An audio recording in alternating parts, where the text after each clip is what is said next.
TV KPM.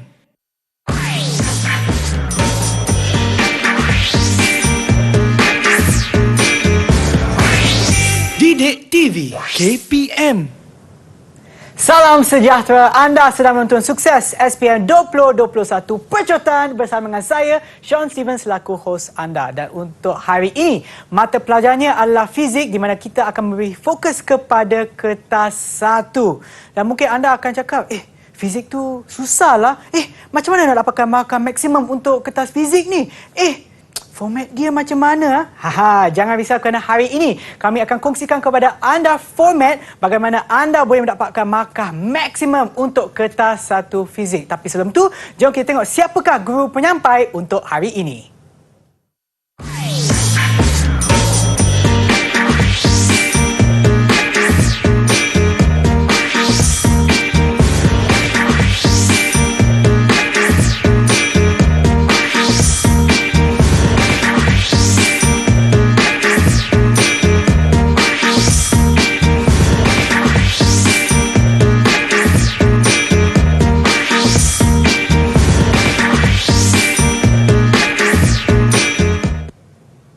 Itulah dia cikgu kita pada hari ini adalah Cikgu Nisa. Hai Cikgu. Hai Sean. Sihat Cikgu? Alhamdulillah sihat. Sean macam mana? Okey, sangat-sangat sihat. Bagus. Okey, dah untuk hari ini Cikgu, apa yang kita akan fokus pada hari ini? Okey, hari ini kita akan fokus kepada fizik kertas 1. Macam Sean cakap tadi, macam mana murid-murid di rumah nak dapatkan markah maksimum. Kan? Maksimum yang boleh. Hari ini cikgu akan kongsikan beberapa tip penting supaya murid-murid boleh aplikasikan dapatlah markah yang bagus tu. Okey? Okey, baiklah cikgu, jom kita mulakan. Boleh? Silakan cikgu. Okey. Hari ini cikgu akan mulakan dahulu dengan format. Okey. Seperti yang murid-murid semua tahu, format mulai daripada 2021 ni, kertas 1, kertas 2 dan kertas 3. Okey. Tetapi kertas 3 ni sebenarnya sebenarnya kertas 3 ni murid-murid telah duduki pada 15 Februari yang lalu. Iaitu kertas amali dah selesai. Okey. Yang murid-murid perlu fokuskan adalah kepada kertas 1 dan juga kertas 2. Baik. Hari ini cikgu akan fokuskan kepada kertas 1, tetapi cikgu akan cerita sedikit tentang markah yang diperuntukkan untuk setiap bahagian. Kertas 1 40 markah, 40 soalan objektif, perlu murid-murid jawab dalam masa 1 jam 15 minit. Purata untuk satu soalan adalah 1.9 minit. Jadi jangan buat lebih daripada itu, kurang tak apa. Okey, untuk kertas 2 pula berbentuk soalan berbentuk objektif yang perlu murid-murid jawab dalam masa 2 jam 30 minit, membawa 100 markah. Jadi jumlah keseluruhan markah ni adalah 155. Okey, kalau nak dibandingkan, ini kohort pertama, kohort baru tau Sean. Kalau nak dibandingkan dengan yang lama, format lama dengan format baru, masih lagi kekal 3 kertas. Cuma bezanya, dulu murid-murid yang ambil SPM sebelum ni, mereka akan duduki kertas ini pada hari yang sama. Pagi masuk sidang 1, kertas 1, rehat sekejap, sidang 2, kertas 2, sambung pula petang, kertas 3. Tapi murid-murid sekarang hanya fokuskan pada kertas 1, kertas 2 sebab kertas 3 ni dah selesai. Jadi itu adalah kelebihan. Okey, jadi tanpa membuang masa, jom kita tengok macam mana apakah bentuk soalan yang ada. Okey, sebelum tu cikgu cerita sikitlah susunan topik yang ada dalam kertas 1 ni sebenarnya disusun daripada topik tingkatan 4 sehingga topik tingkatan 5. Okey, tadi cikgu dah bagi tahu ada 40 soalan kesemuanya. 40 soalan tu sebenarnya dibahagi kepada 3 aras kesukaran.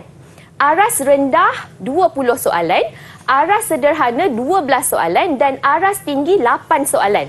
Jadi Sean nak kata susah tak susah lah Sean. Sebab kalau Sean tengok, aras rendah dengan sederhana ni 32 soalan ni kat sini membawa 32 markah. Yang kata susah paper fizik tu 8 ni je.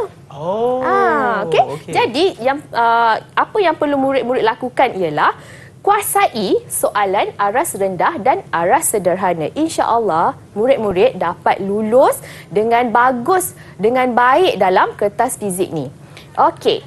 cikgu akan kongsikan tip untuk mengulang kaji cara yang berkesan bagi kertas 1. Cikgu bahagikan kepada 2, iaitu formula dengan kaedah mengingat. Fizik kalau tak ada formula bukan fizik kan, Sean? Fizik mesti nak kena ada formula. Jadi bagaimana murid-murid nak gunakan formula? Jadi cikgu akan beritahu dululah tentang kepentingan formula ni. Sebenarnya formula ni boleh membantu murid-murid untuk mendefinisi, menyatakan definisi. Yang kedua, untuk pengiraan.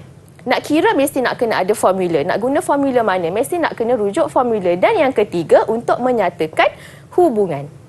Okey, jadi apa murid-murid nak buat dengan formula ni kan? Yeah. Right. Dalam kertas peperiksaan percubaan, cikgu percaya dekat situ dah ada kertas formula. Jadi ambil kertas formula tu, ambil, tengok satu persatu. Contoh cikgu tunjuk. Okey. Sekejap, cikgu nak kena ambil pen dulu. Okey. Cikgu nak ambil pen dekat sini. Okey. Kat sini kan, cikgu tunjukkan satu contoh. Macam formula yang kelima. Ada banyak formula yang akan diberikan, tapi bukan semua formula itu disenaraikan dalam ni. Jadi murid-murid kena tahu apa formula yang ada, apa formula yang tak ada. Dan formula yang tak ada tu sebenarnya murid-murid boleh jelmakan. Okey, contohnya soalan formula, bukan soalan lagi. Formula yang kelima, F sama dengan MA, begitu sinonim dengan hukum gerakan Newton yang kedua. Okey. Tapi daripada formula ini, kita tahu A sama V tolak U per T, kita boleh masukkan ke dalam persamaan. Okey, kalau macam ni, dia jadi right. Dan kita akan kembangkan MV tolak MU per dengan T. Okey, masih lagi F, tapi ini dipanggil daya impuls. Oh ya. Macam tu juga. Jadi bila nak formula ni tak ada dalam senarai, kan? Tetapi formula ini diguna pakai dalam kertas 1. Tu sebab kalau murid-murid dia tak sedar, dia kata formula kat depan ni tak guna. Sebab dia kata apa yang formula dia nak guna tak ada. Tapi sebenarnya bukan begitu. Ada caranya untuk mengguna pakai formula yang telah disediakan dalam buku soalan. Okey. Ini contoh lain lah kan. Right. Seterusnya, cikgu akan berkongsi tip bagaimana cara mengingat. Sebab tadi aras kesukaran yang rendah ada 20 soalan. Okay. Jadi penting untuk murid-murid mengingat apakah konsep teori yang ada. Jadi di sini cikgu kongsikan 4 sahajalah cara yang biasa kita gunakan untuk mengingat sesuatu. Kaedah cangking, mnemonik, memberi makna, ulang dan juga tulis. Okey. Yang pertama, contohnya cangking. Macam ni sebenarnya. Cangking ni, satu perkataan yang panjang, kita kelas-kelaskan perkataan tu. Contohnya, paling mudah, macam kita nak ingat kita punya nombor IC. Kan panjang nombor IC kita. Tapi kita kelaskan kepada 4 nombor. Contohnya. Okay, begitu juga dengan cangking ni, kita boleh aplikasikan dalam mengingat definisi sesuatu konsep. Okey, contohnya cikgu bagi dekat sini ialah muatan haba tentu. Kalau tengok baca muatan haba tentu ialah kuantiti haba yang diperlukan untuk menaikkan suhu sebanyak bla bla bla bla sampai dekat sini. Macam mana nak ingat kan? Jadi apa kata murid-murid cangking, bahagikan dia. Okey, macam ni, 4 perkataan. Untuk menaikkan suhu sebanyak mana? Sebanyak 1 darjah Celsius. Bagi jisim 1 kg bahan itu. Okey, ini dah bahagi kepada 4 bahagian. Jadi murid-murid bahagikan kepada 4 bahagian untuk mengingat. Sambil membahagi kepada 4 bahagian, bandingkan dengan formula. Formula bagi muatan haba tentu. C sama Q per M del theta. Apa dia? Kalau murid-murid tengok, untuk menyatakan definisi, tengok Q. Q ialah haba. Kuantiti haba yang diperlukan, that is Q. M del theta, untuk menaikkan suhu, del theta. Sebanyak mana nak naikkan suhu? Sebanyak 1 darjah Celsius. Jisim dia M. Banyak mana jisim tu? 1 kg. Itu adalah satu cara untuk murid-murid mengingat definisi bagi sesuatu konsep ataupun hukum ataupun teori. Ini adalah kaedah cangking. Wow. Okey. Kemudian kaedah kedua dikenali sebagai mnemonik. Kalau tengok ini, cikgu bagi contoh yang selalu cikgu guna untuk mengingat turutan bagi gelombang elektromagnet. Kalau kita tengok sinar gamma, sinar X, bla bla bla sampai dekat gelombang radio. Susah nak ingat. Jadi kita buat satu ayat mudah untuk kita ingat, iaitu guna makeup X untuk nampak merah menyala raw. Jadi kita gunakan macam tu. G untuk gamma, X untuk sinar X, U untuk ultra ungu, nampak ni untuk cahaya nampak, inframerah untuk merah, gelombang mikro ni diwakili oleh menyala dan radio diwakili oleh raw tadi. So ini adalah cara kedua untuk mengingat dengan lebih mudah yang dipanggil kaedah mnemonik. Okey. Kemudian makna. Maksudnya dekat sini daripada satu-satu simbol murid memberi makna sendiri. Okey, contohnya macam nak ingat transistor. Transistor ada dua, transistor NPN dan transistor PNP. Lepas tu kita tengok NPN ni anak panah keluar. PNP anak panah masuk. Tapi bila selalu kita confuse NPN, keluar ke masuk anak panah dia? PNP, keluar ke masuk anak dia selalu kan? Okey. Jadi apa kata kita beri sendiri makna kepada simbol ini. Okey, contohnya kalau cikgu selalu ingat apa yang di tengah. Okey, apa yang di tengah? Yang pertama kita ambil yang ni lah, P. Okey. P ni keluar. Cikgu nak pinjam logat utara sikit. P mana selalu? P keluar. Itu maksudnya kita memberi makna kepada simbol itu, memberi makna kita sendiri. P keluar. Okey. Kalau N, nah masuk. Jadi kita sendiri memberi makna kepada sesuatu simbol itu sendiri. Kita sendirilah yang faham. Tapi mesti kita kena tahulah makna sebenarnya apa benda di sebalik PNP dan NPN tu kan. Okey, mestilah kita tahu di mana tapak pengumpul B dan E. Ini hanya untuk kaedah mengingat. Macam mana kita nak ingat anak panah mana yang masuk, anak panah mana yang keluar, iaitu dengan memberi makna kepada sesuatu simbol itu. Okey. Kemudian kaedah terakhir yang mesti murid-murid buat, tadi cikgu dah kongsikan. Yang pertama tadi chunking, yang kedua mnemonik dan memberi makna. Jadi murid-murid kena praktiskan dengan mengulang dan tulis. Kalau tak praktiskan dengan mengulang dan tulis, tak boleh ingat dan tak boleh tahu bagaimana untuk mempraktikkan apa kaedah mengingat yang telah cikgu kongsikan tadi. Okey. Baiklah cikgu, terima kasih atas perkongsian cikgu tadi dengan format serta bagaimana kita dapat mengingat sesuatu formula ataupun sesuatu ayat yang perlu kita ingatlah untuk peperiksaan nanti. Tapi sebelum kita teruskan, apa kata kita berehat seketika dan kembali semula ke Sukses SPM 2021 Pecutan. Didik TV KPM. Didik TV KPM. Kembali menonton Sukses SPM 2021 Pecutan, di mana hari ini kita akan memberikan tumpuan kepada fizik kertas 1. Dan sekarang adalah untuk soalan aras rendah. Silakan cikgu. Okey, cikgu akan teruskan dengan soalan aras rendah. Seperti yang cikgu dah maklumkan sebelum ini, ada 20 soalan dalam aras rendah yang perlu murid-murid kuasai supaya sekurang-kurangnya murid-murid boleh lulus dalam kertas ni.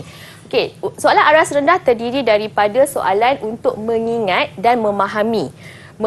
Mengingat dan memahami apa? Fakta, konsep, teori, prinsip dan hukum. Okey, jom kita tengok soalan contoh yang pertama.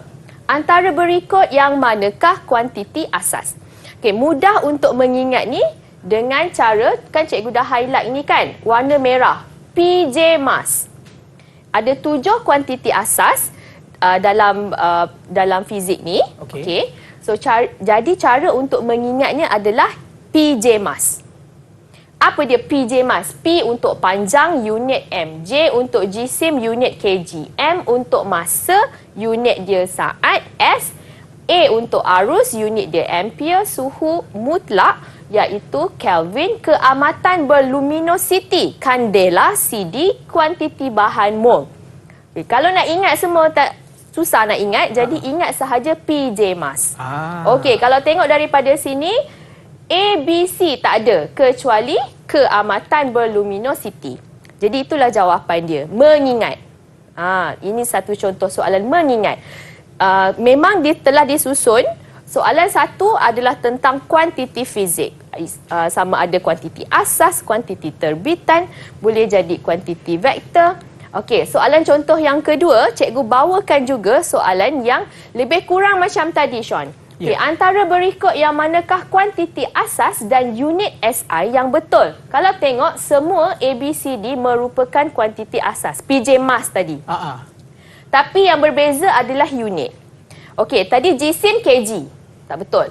Arus tadi A sahaja. Tak ada M. Tak betul juga. Masa dalam saat. H bukan. So, jawapan dia ialah suhu.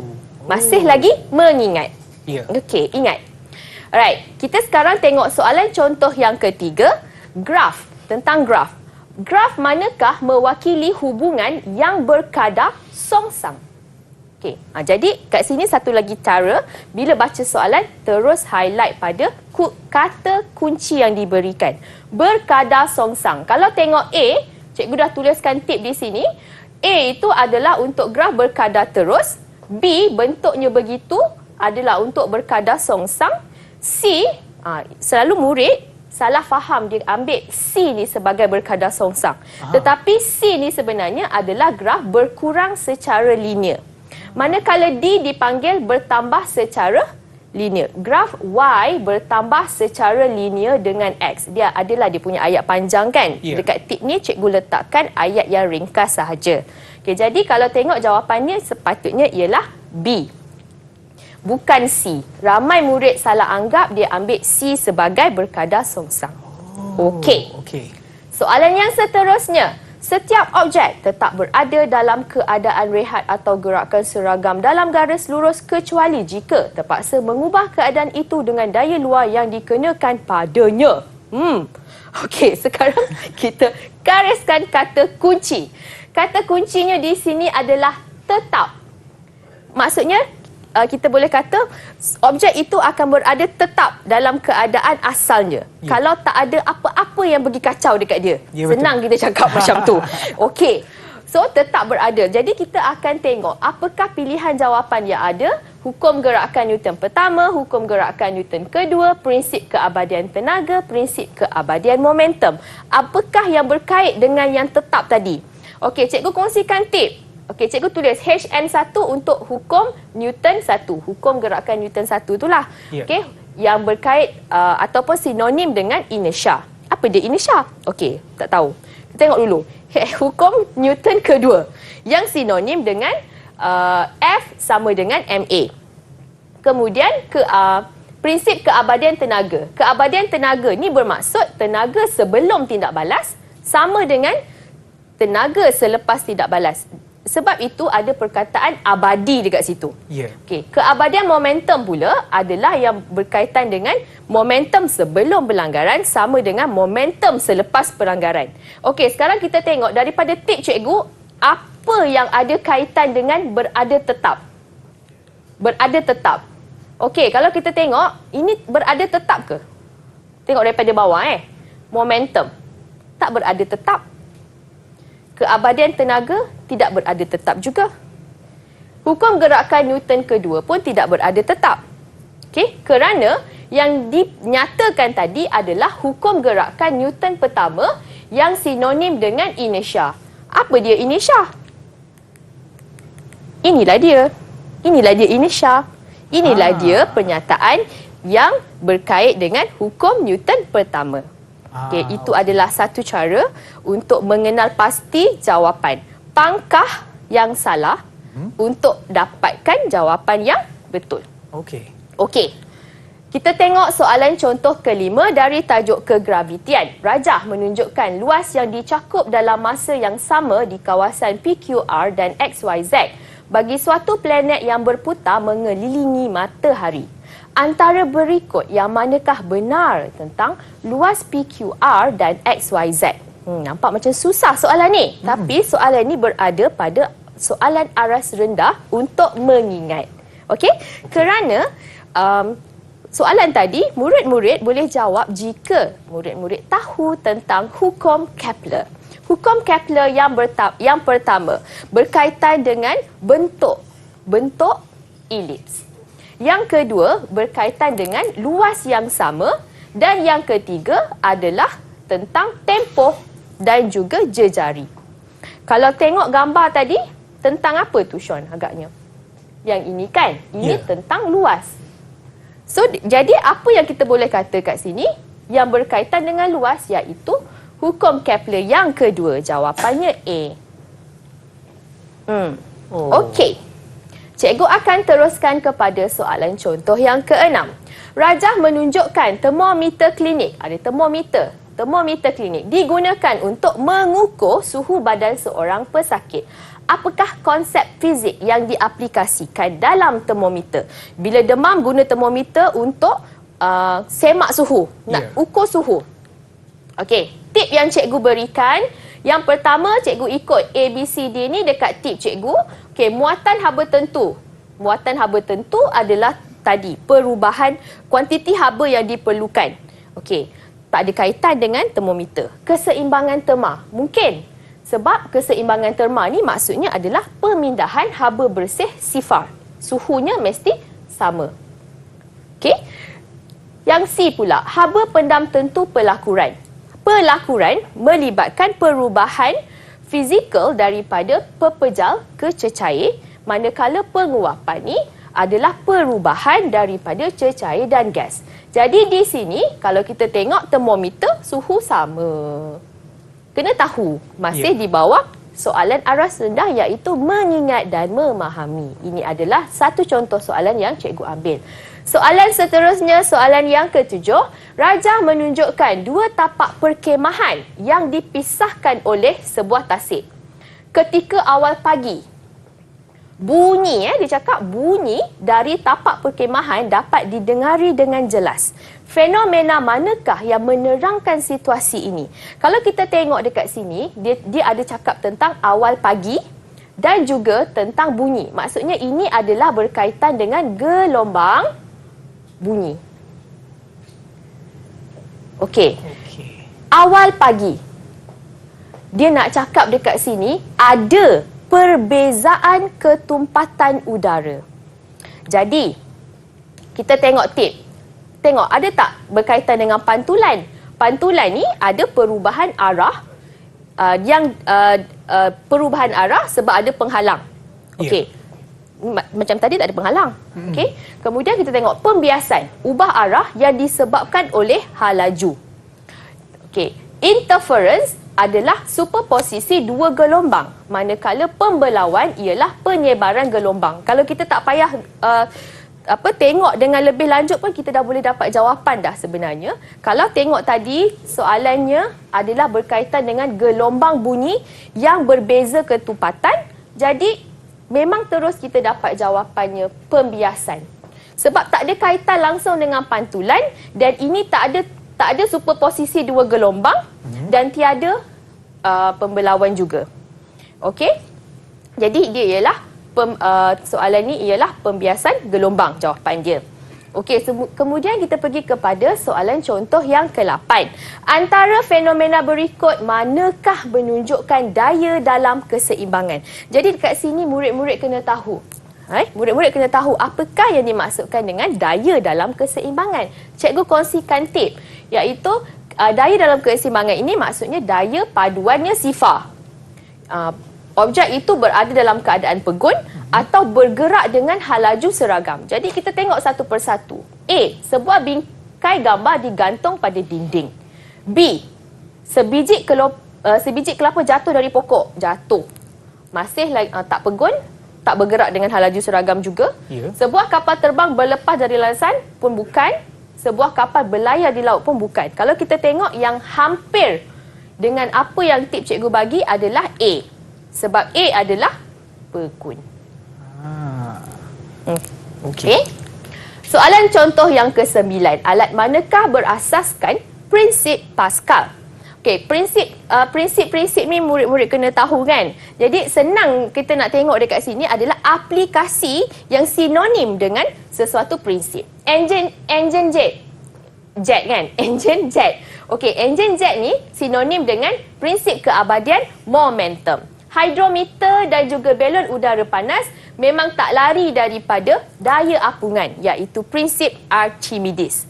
Dan akhir sekali adalah jet hidrolik. Inilah jawapannya kerana jet hidrolik ini memang sinonim sangat dengan prinsip Pascal.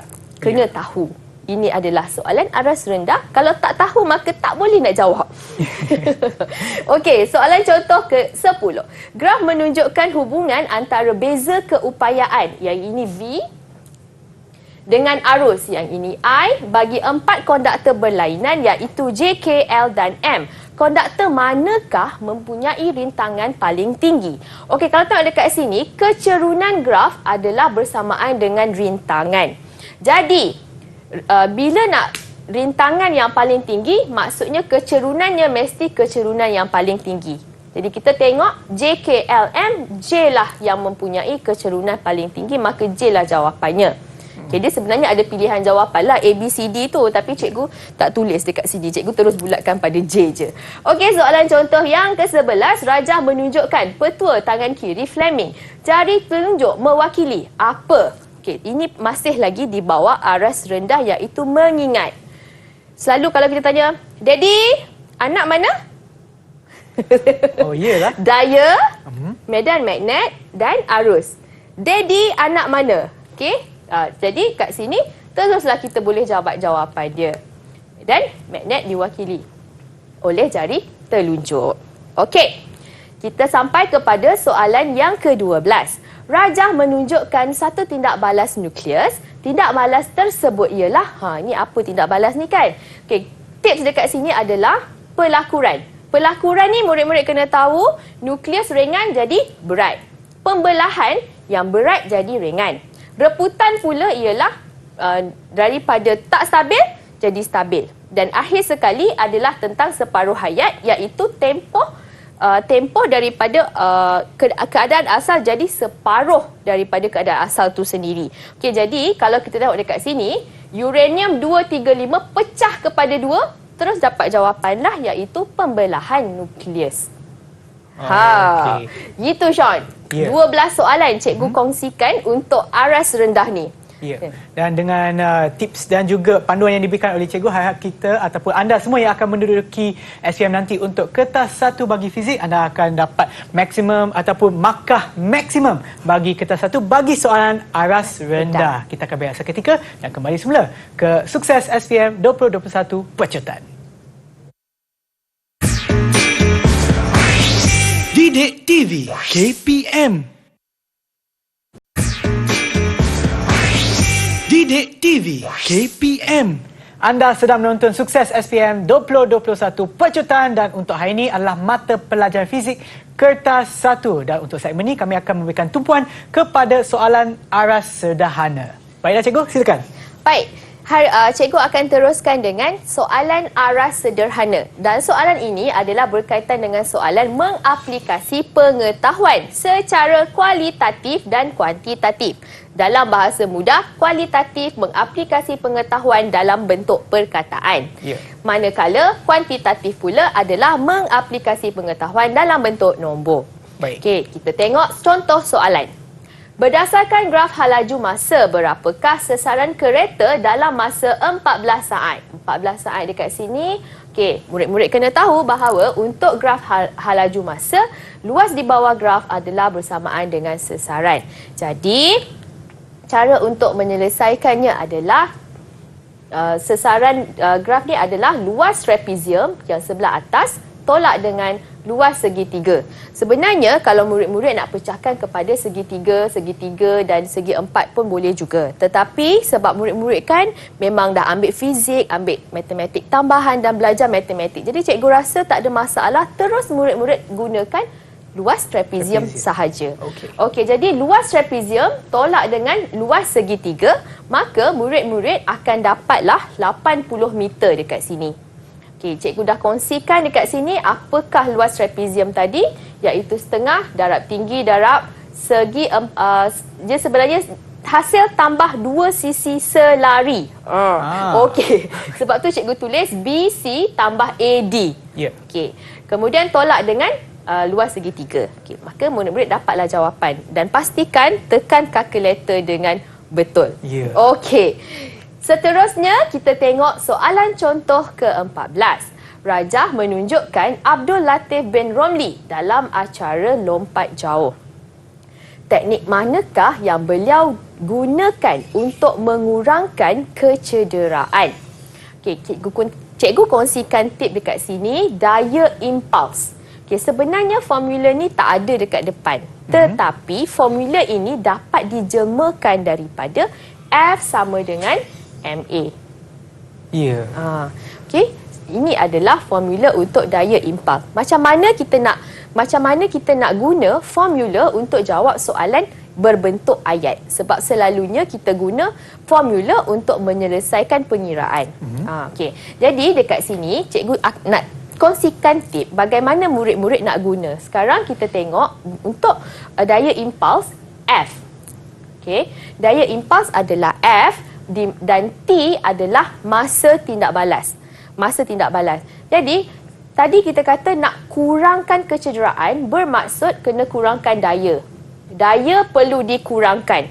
Ya. Untuk mengurangkan daya, maka masa tindak balas perlu dipanjangkan. Okey, ini adalah satu aplikasi dalam daya impuls. Satu lagi contoh lain yang cikgu boleh beri adalah penggunaan airbag. Airbag dalam kereta kan. Ya. Okey. Kalau airbag dalam kereta nak kurangkan kecederaan, kena panjangkan masa tindak balas. Airbag ni tadi akan memanjangkan masa tindak balas. Jadi ambil masa sebelum driver kena dekat steering kereta. Ya. Okey. Jadi jawapan dekat sini kita tengok satu persatu, yang manakah satu yang boleh memanjangkan masa tindak balas. Mendarat dengan satu kaki. Boleh ke?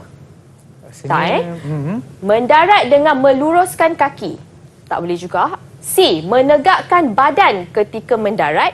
D. Membengkokkan lutut ketika mendarat. Okay, jawapannya ialah D. Membengkokkan lutut ketika mendarat, sebab membengkokkan lutut ni memanjangkan masa hentakan tadi. Ya, betul. Okey.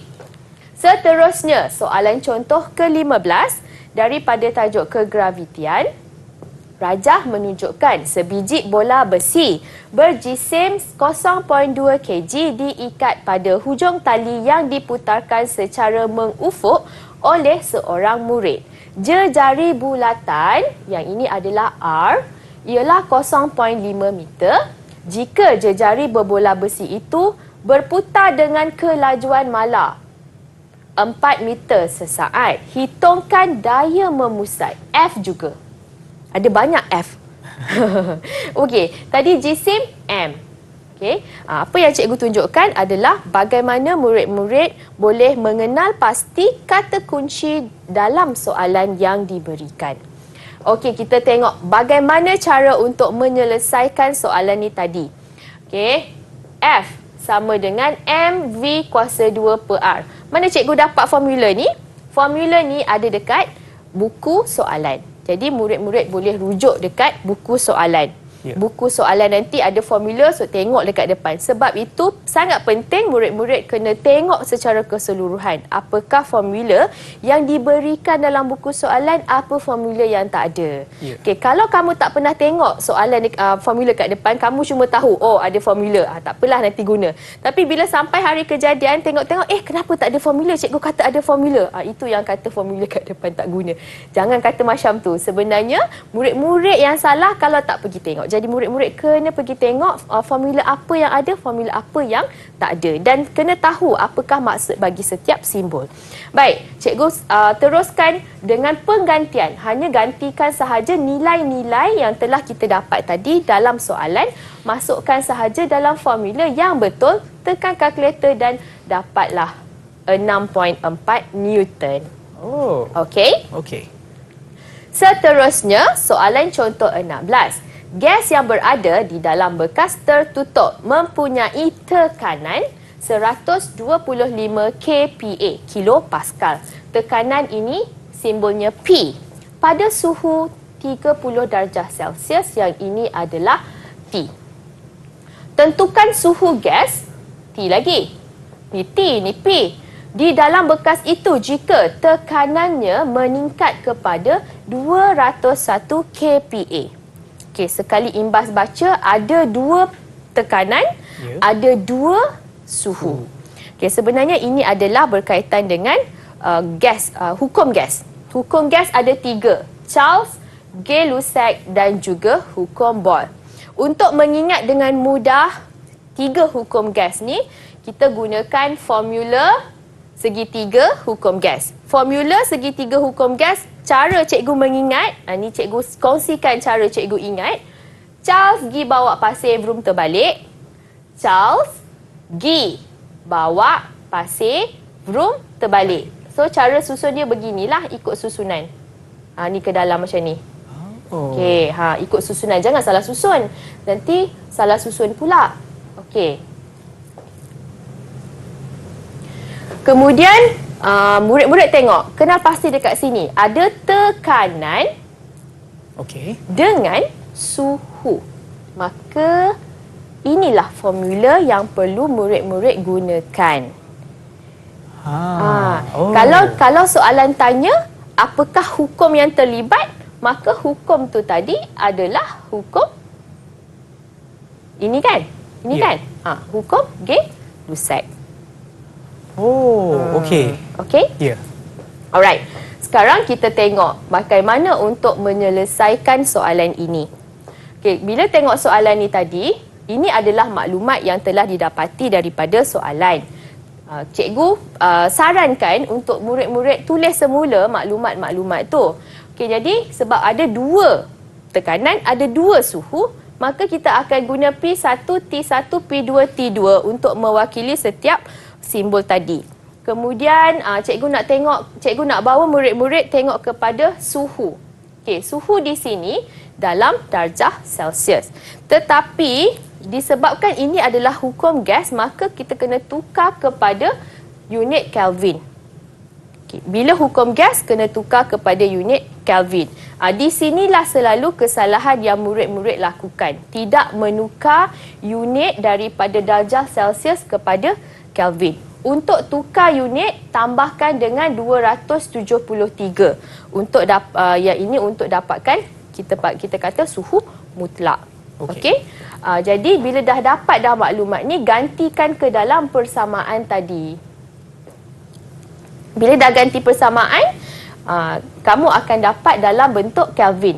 Bila tengok jawapan dalam unit darjah Celsius. Jangan lupa untuk tukar semula daripada Kelvin kepada darjah Celsius dengan tolak semula 273. Tadi tambah sebab daripada darjah Celsius kepada Kelvin. Sekarang nak tukar daripada Kelvin ke darjah Celsius, tolakkan. Jadi murid-murid akan dapat jawapan 214 darjah Celsius ni. Okey. Seterusnya kita pergi kepada soalan contoh 17. Satu cahaya monokromatik dengan jarak gelombang. Jarak gelombang. Ini adalah lambda. Okey. Iaitu nilai dia 5 darab 10 kuasa negatif 7. Okey. Mengalami interference apabila bergerak melalui 2 celahan. Pinggir-pinggir cerah dan gelap terbentuk pada skrin. Ini pinggir-pinggir cerah terbentuk pada skrin yang berada 1 meter daripada 2 celah itu. Jarak antara 2 pinggir gelap berturutan adalah 10 darab 10 kuasa negatif 3. Okey, jadi tip di sini kena guna formula lambda sama AX per D. Okey, jadi dekat sini cikgu akan kongsikan tips bagaimana menggunakan scientific calculator dengan cara yang betul. Okey, cikgu ada paparan kalkulator dekat situ. Tapi cikgu nak tunjuk sikit macam mana cara untuk murid-murid gunakan. Okey, kalau tengokkan dekat sini.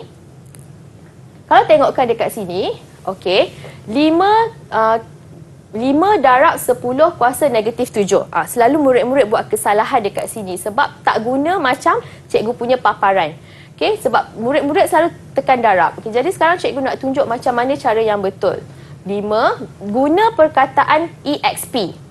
Okey, sebab kalkulator ada beberapa jenis. Ada kalkulator yang memang dia guna EXP ataupun dalam paparan yang sebelah lagi tu dia guna 10 kuasa negatif darab 10 kuasa X. Okey, ataupun dia guna tadi. Okey, kejap ya. Alright. Cikgu boleh tak tolong alihkan kalkulator ke tengah sikit sebab takut Sini. nanti memek kat rumah tu tak nampak. Okey, cikgu pakai kat sini boleh? Baik. Okey, sebab cikgu nak tengok nombor ni juga. Macam ni boleh? Boleh. Okey. Jadi kita akan masukkan satu persatu. 5 darab 10 kuasa negatif 7. Okey. Lepas tu tutup. Lepas tu darab 1. Darablah 1. Darab 1. Darab 1. Tak tulis pun tak apa sebenarnya. Okey, bahagi. Lepas tu tutup. Cikgu nak bahagi. Tekan dulu ni lah ya. Okey. Macam ni kan? Okey, lepas tu bahagi 10 darab kuasa 10. Yang ni, tekan terus ni. Okey. Cikgu tulis macam mana ni? 10. Okey, sorry. Darab negatif 3. Okey. Lain jawapan dia. Okey, apa yang cikgu nak tunjukkan dekat sini adalah 5 darab 10, yang ini kan, cikgu nak tunjuk dekat murid-murid adalah untuk menekan kuasa, ni, murid-murid tak perlu tekan darab 10. Apa yang cikgu nak cakap dekat sini adalah murid-murid tak perlu tekan darab 10. Okey, murid-murid tak perlu tekan darab 10. Macam ni. Jangan tekan macam ni. Cikgu nak tekankan. Jangan tekan macam ni. Yang ni salah. Cikgu nak cakap, yang ni salah, tak betul. Cara tekan dia ialah terus tekan pada nombor yang cikgu telah tunjukkan tadi. Itu cara dia. Sebab pada kalkulator saintifik tu memang ada butang khas. Betul.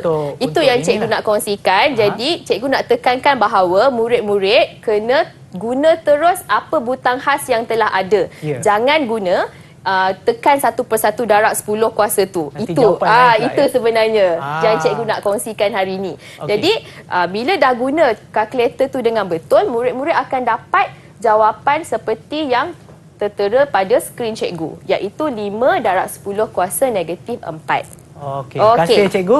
Dan dengan itu harap anda semua boleh dapat markah maksimum bagi soalan aras sederhana. Dan sekarang ni kita akan berehat seketika dan kembali semula ke Sukses SPM 2021 Pecotan. Didik TV KPM. Didik TV KPM.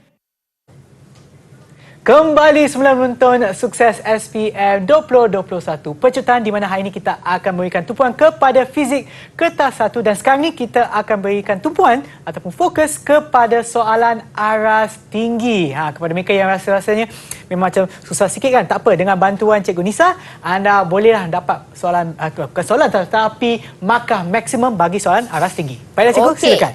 Cikgu akan teruskan kepada beberapa contoh soalan aras tinggi.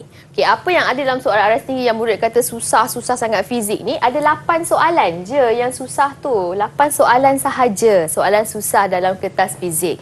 Okey, untuk murid-murid yang nak skor A, kat sinilah selalunya murid-murid yang nak skor A ni dia akan betul-betul orang Kedah kata pulun. Pulun. Bukan pulut, pulun. Dia buat betul-betul lah. Dia buat sungguh-sungguh dekat bahagian sini. Okey, 8 soalan ni. Okey, soalan aras tinggi ni adalah soalan menganalisis untuk membina satu konsep fizik. Kita tengok contoh yang pertama. Rajah menunjukkan 3 susunan spring P, Q dan R. Semua spring yang digunakan adalah sama. Perbandingan bagi jumlah pemanjangan susunan spring P, Q dan R manakah yang betul apabila beban 400 gram digantung? Okey, cikgu kongsikan dulu pilihan jawapan. Dia ada Q lebih besar daripada R, lebih besar ni. Dia ada A, dia ada B. Dalam susunan maksudnya yang daripada pemanjangan paling banyak kepada pemanjangan paling sikit. Okey. Jadi kita akan patah balik. Okey, patah balik dekat sini tadi. So kalau tengok dekat sini, kita tengok macam ni, tak tahu apa benda kita nak buat kan. Okey, sekarang kita tengok tip yang cikgu berikan, cikgu ambil daripada buku teks. Okey, daripada tajuk kekenyalan. Okey, sekarang kita tengok susunan spring ni boleh disusun secara sesiri ataupun selari. Okey, sekarang kita tengok kat sini, apa yang disusun adalah secara selari. Jadi, sebab tadi soalan adalah berkaitan dengan pemanjangan, maka kita ambil yang ini. Untuk pemanjangan sistem spring. Okey. Jadi, kalau ada 2 spring, kita bagikan dengan 2 lah. Beban tadi, dia kata beban digantung 400 gram dikongsi oleh 2. Itu kata X bahagi dengan 2. Okey, maka kita tengok warna merah dulu. Okey, warna merah dulu. Lepas tu kita buat pula untuk Q. Kita kena buat satu persatu. Kalau tengok yang ni X per 2. Bawah ni X. Sebab dia ada satu je. Kita tambahkan, kita dapat 3X per 2. Baik. Kemudian kita buat untuk R. R ada 4 spring. Kita buat X per 4. Bawah ni ada 2 spring, maka X per 2. Kita tambahkan, kita dapat dekat sini 3X per 4. Tengok, 4. Yang ini 2. Yang ini 2. Macam mana kita nak bandingkan? Sebab tu kita kena tukar semua kepada nombor 4 ni. Pecahan dia. Jadi bila kita dah kira, kita susunlah. Kalau kita susun, kita tengok yang mana yang paling besar nombor dia? Q.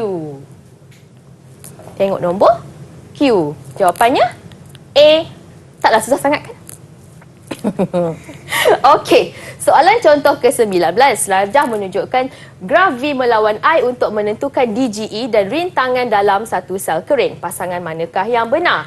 Okey, sekarang kita tengok, cikgu kongsikan tips murid-murid kena tahu bahawa ini kita nak analisis graf. Bandingkan aja dengan Y sama MX tambah C. Okey, ni cikgu dah kongsikan dekat sini. Dengan persamaan DGE ni, hubungan antara DGE dengan rintangan dalam. V sama dengan negatif IR, I tambah dengan ni epsilon. Simbol ni dipanggil epsilon. Jadi untuk cut it short, apa yang cikgu boleh katakan, ini adalah pintasan Y sama dengan ini adalah DGE dan kecerunannya adalah rintangan dalam. Ini tengok kepada tip yang telah cikgu kongsikan tadi. Okey, jadi kita bandingkan dengan jawapan, maka kita dapatlah tadi DGE dekat pintasan ni, kecerunannya ialah rintangan dalam. Okey, jadi jawapannya adalah D. Okey. Dan sekarang adalah soalan yang terakhir. Ini adalah soalan yang terakhir. Okey, kalau kita tengok daripada tajuk elektronik, sebuah litar sistem penggera kebakaran ni. Okey, nak tahu apa ada dekat PQ, apa dekat RS, TV dengan YZ. So diberikan dekat sini satu contoh pilihan. Okey, cikgu kongsikan tip. Kalau kita tengok tip daripada buku teks tadi, yang paling sesuai kita letak dekat PQ ni termistor. Dekat sini sejenis rintangan, perintang. Lepas tu YZ, yang inilah. Kemudian TV. Kan? Apa benda kat sini? Ni transistor. Okay, jadi kita bandingkan, kalau kita tengok tadi, tengok yang ini confirm PQ. Yang ni dah salah. Tengok nombor 2 salah. Pangkah. Dah. Habis. Nanti mendapat jawapannya. Okey, itulah jawapan dia. Okey, baiklah cikgu, dan sebelum kita mengakhiri segmen kita pada hari ini, mungkin cikgu boleh kongsikan apakah rumusan daripada apa yang cikgu dah kongsikan pada hari ini dan juga kata-kata nasihat kepada mereka yang akan menduduki SPM nanti. Right. Apa yang cikgu akan imbas kembali sedikit apa yang telah kita pelajari. Kita telah tengok format, kita telah tengok soalan aras rendah, aras sederhana dan juga aras tinggi. Apa yang boleh cikgu nasihatkan kepada semua murid di rumah untuk calon-calon SPM 2021, janganlah terlalu kamu tengok kepada yang susah sehingga kamu lupakan yang senang. Dalam peribahasa tu, apa orang cakap? Yang dikendong berciciran, yang dikejar tak dapat. Terbalik cikgu cakap. Yang dikejar tak dapat, yang dikendong berciciran. Gitu. Okey. Yeah. Jadi tengok yang senang tu, fokuskan yang senang, dah dapat yang senang dan pergi kepada soalan yang susah. Jadi cikgu doakan semua calon SPM 2021 yang menonton hari ini dapat result yang bagus, dapat keputusan yang bagus nanti dan dapat menjawab dengan lebih yakin. Okey? Cikgu tutupkan dengan di mana ada kemahuan, di situ ada jalan. Okey, baik cikgu, terima kasih cikgu Nisa dan juga kepada mereka yang menonton sekarang. Harap panduan dan juga tips dan juga teknik menjawab yang dikongsi oleh cikgu pada hari ini akan anda gunakan nanti apabila menjawab soalan pada apabila anda menduduki SPM pada bulan Mac nanti, dan semoga berjaya kepada anda semua dan kita akan berjumpa lagi di episod yang seterusnya.